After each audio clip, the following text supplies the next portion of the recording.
গল্পের নাম আয়নার প্রতিচ্ছবি। রাজপ্রাসাদের নীরবতা। খলিফা হারুন আর রশিদ, যিনি ইসলামী ইতিহাসের অন্যতম প্রভাবশালী শাসক, রাতের শেষ প্রহরে রাজপ্রাসাদের ছাদে একাকী বসে আছেন। তার চোখ আকাশের দিকে। চাঁদের আলো যেন বিগত বিজয়, ক্ষমতা আর রাজনীতির স্মৃতিগুলোকে ম্লান করে দিচ্ছে।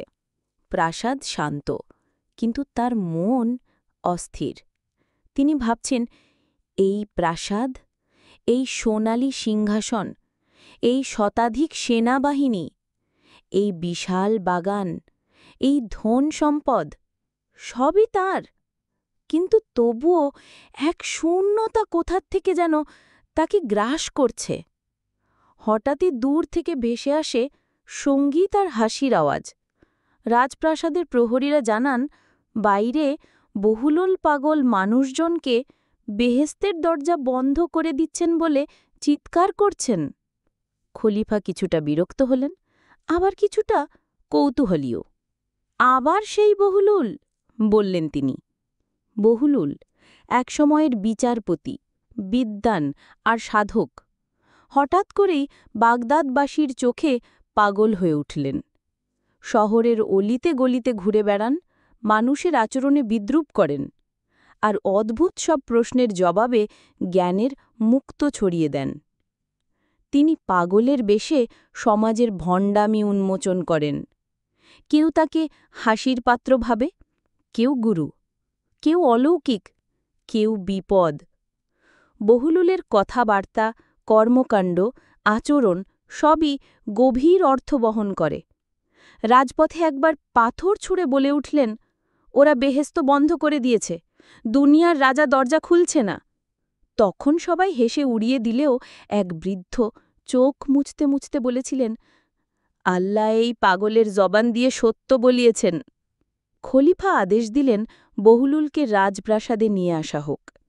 পরদিন সকালের বেলায় রাজদরবারের সামনে হাজির হলেন বহুলুল।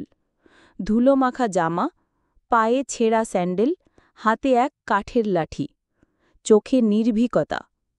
সামনে সজ্জিত সৈন্য, প্রহরে আর রাজপ্রাসাদের জাঁকজমক। তবুও তার মুখে কোনো ভয় নেই। বাদশাহ বললেন, বহুলুল, তুমি কি পাগল না বিদ্বান?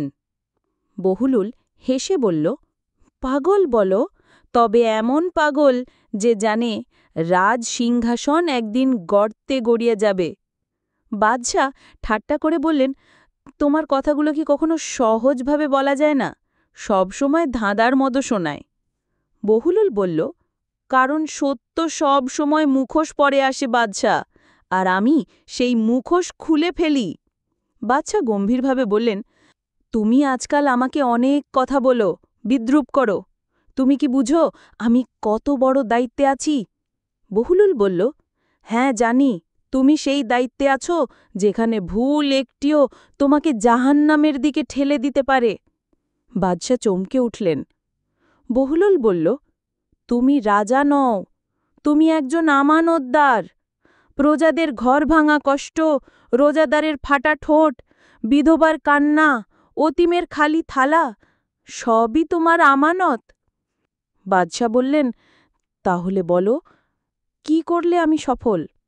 বহুলুল বলল, 3টে প্রশ্নের জবাব দাও, উত্তর পেলে তুমি নিজের পর ঠিক পাবে। বাদশাহ বললেন, কি সেই প্রশ্ন? বহুলুল বলল, 1. তুমি কোথা থেকে এসেছ? 2. তুমি এখন কোথায় দাঁড়িয়ে আছ? 3. তুমি কোথায় যাচ্ছ? বাদশাহ থমকে গেলেন।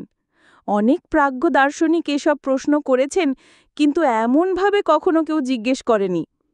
বাদশাহ চিন্তিতভাবে বললেন, আমার জন্ম হয়েছিল এক দাসীর কোল থেকে। আমি এখন সিংহাসনে, আর একদিন নিশ্চয়ই কবরের দিকে যাচ্ছি।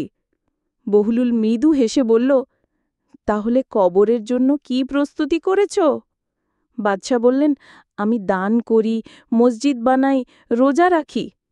বহুলুল বলল, আর তোমার নিয়ত কোথায়? তুমি কি নিজেকে সঠিকভাবে বিচার করো, নাকি শুধু আলেমদের মুখে শুনে প্রশংসা পাও? হারুন চুপ হয়ে যান। সেই রাতেই হারুন আর রশিদ রাজা সেজে নয়, একজন সাধারণ মানুষ সেজে বের হন বাগদাদের অলিতে গলিতে। তিনি দেখলেন অভাবী এক মা সন্তানকে পানি খাইয়ে ঘুম পাড়াচ্ছে এই বলে কাল বাদশা খাবার পাঠাবে।